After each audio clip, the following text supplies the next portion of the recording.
औज़ु बिल्लाहि मिनश्शैतानिर्रजीम बिस्मिल्लाहिर्रहमानिर्रहीम रब्बि इश्रह ली सदरी व यस्सिर ली अमरी वहलुल उक़दतम मिन लिसानी यफ़क़हू क़ौली। अस्सलाम वालेकुम my dear students, how are you all? I hope you are all really fine and enjoying your good health. Okay बेटा, अब मजीद करेक्शंस के बारे में देखते हैं और जानने की कोशिश करते हैं कि हमारी डेली इंग्लिश राइटिंग स्किल्स के अंदर इसके अलावा जब हम बोल भी रहे होते हैं तो इनमें कौन सी ऐसी कॉमन मिस्टेक्स हैं जो हम कर देते हैं लेकिन हमें पता नहीं होता कि दे आर एक्चुअली मिस्टेक्स। तो आइए सेंटेंसेस से समझने की कोशिश करते हैं। She is taller of the to. अब यहां पे बड़े ध्यान से एक बात आपने समझनी है और अंडरस्टैंड करनी है। यहां पे लिखा हुआ है जनाब द टू, यानी आर्टिकल द। पहले जरा एक बात समझ लें, ए एन और द ये कहलाते हैं आर्टिकल्स। क्या कहलाते हैं? आर्टिकल्स। अब आपको ये बात समझने की बहुत ज्यादा जरूरत है, अंडरस्टैंड करना पड़ेगा आपको कि ये आर्टिकल ए एन और द असल में होते क्या है। याद रखें, ए और एन हम तब लगाते हैं आर्टिकल जब हमारे पास स्पेसिफिक स्पेसिफिक नॉलेज किसी चीज के बारे में, यानी कि कोई चीज एक है क्या है, स्पेसिफिक नॉलेज जब हमारे पास नहीं होता तो हम यूज करते हैं ए और एन। यानी he is a girl, a girl. क्या स्पेसिफिक नॉलेज है हमारे पास उसके बारे में? स्पेसिफिक इंफॉर्मेशन है हमारे पास उसके बारे में? नहीं। तो हम या क्या यूज करेंगे? आ और एन। अब ये बात तो आपको बताने की यकीनन जरूरत नहीं पड़ेगी कि आ किससे पहले लगता है और एन किससे पहले लगता है।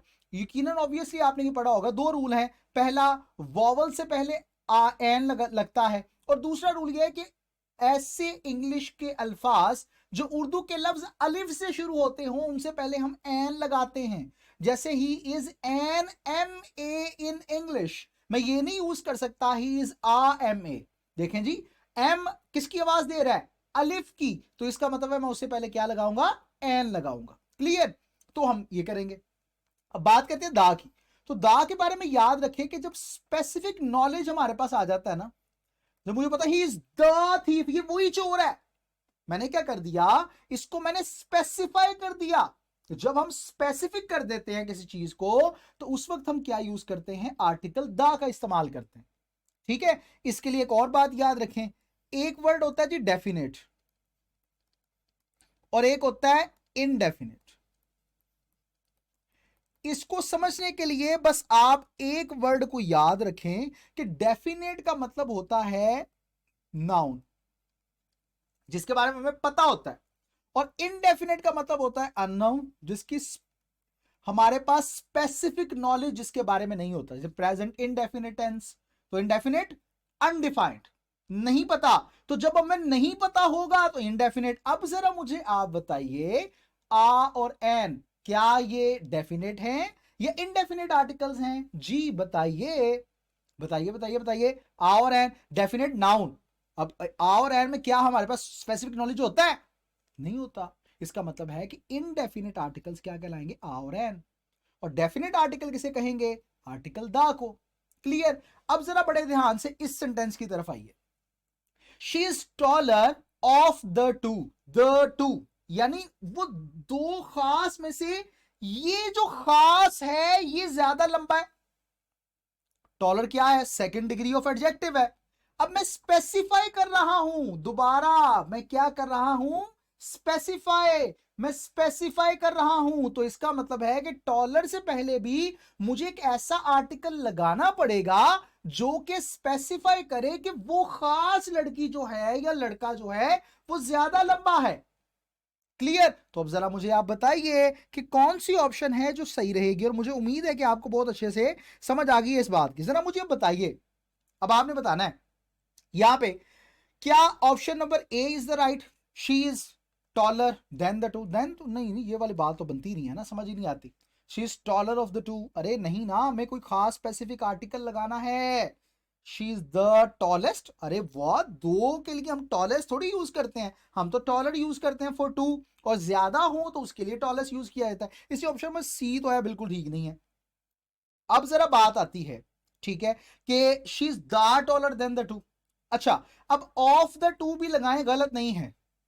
अब यहां पे इन्होंने देन का वर्ड यूज कर दिया, वैसे ज्यादा यही था कि टू ही आना चाहिए था, लेकिन चलो कोई नहीं, देन भी आ गया। हमारे पास मेन है एक रूल हमने समझना है, द लगा हुआ है, द टॉलर, तो इसलिए हम क्या करेंगे, हम इसको ज्यादा प्रेफर करते हुए ऑप्शन नंबर डी को सही ऑप्शन के तौर पे कंसिडर करेंगे।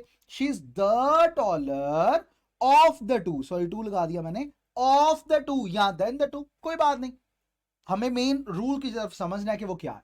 समझ आ गई आपको? क्लियर? आइए अब जरा अगली ऑप्शन की जानिब बढ़ते हैं और देखते हैं अगली ऑप्शन क्या है। The matter is between he and I, between he and I. अच्छा एक रूल यहां पे समझ लें, बड़ा अहम और बड़ा मजेदार रूल है। जब जनाब हमारे पास सेंटेंस के अंदर बिटवीन और लेट की बात होती है ना, और लेट और बिटवीन के बाद अगर प्रोनाउन लगा हुआ हो, लेट और बिटवीन के बाद अगर प्रोनाउन लगा हुआ हो, दोबारा रिपीट कर लेते हैं, लेट और बिटवीन के बाद अगर प्रोनाउन लगा हुआ हो तो वो हमेशा प्रोनाउन आएगा ऑब्जेक्टिव केस में। अब आपको याद है ना ऑब्जेक्टिव केस क्या होता है, रिफ्लेक्सिव केस क्या होता है, ये सारा मैंने आपको बताया था। यानी अगर आई है तो उसका ऑब्जेक्टिव केस क्या होगा, मी होगा, शाबाश।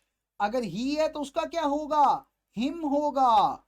अगर दे है तो उसका ऑब्जेक्टिव केस क्या होगा, देम होगा। अगर यू है तो उसका ऑब्जेक्टिव केस क्या होगा, यू ही रहेगा। ऑब्जेक्टिव की शक्ल में भी यू आता होता है। इसी तरह जनाब अगर शी है तो उसका ऑब्जेक्टिव केस क्या होगा, हर होगा। क्लियर?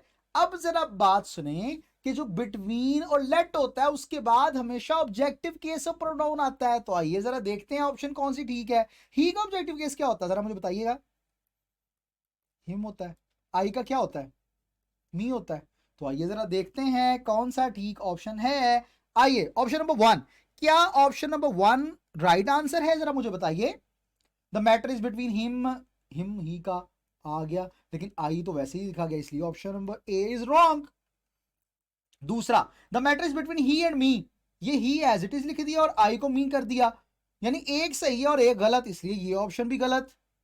सही थर्ड पे आते हैं, और थर्ड ऑप्शन क्या है, the matter is between him and mine, mine नहीं, जो ऑब्जेक्टिव केस तो हमें जो है माइन तो पोजेसिव के लिए यूज किया जाता है ना, मलकियत के लिए यूज किया जाता है। जैसे दिस बुक इज माइन, ये किताब मेरी है, मलकियत, तो तब माइन यूज करते हैं, इसलिए माइन तो ये नहीं आना चाहिए था, इसलिए option number C is wrong.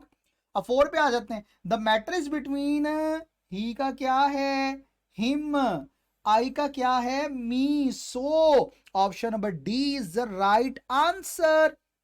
Clear बेटा? समझ आ गई आपको अच्छे तरीके से? डन है। अब बेटा यहीं से हम अपने करेक्शन के सिलसिले को मजीद आगे बढ़ाएंगे अगले लेक्चर में। तब तक अपना ढेर सारा ख्याल रखिएगा, मिलते हैं अगले लेक्चर में। अल्लाह हाफिज।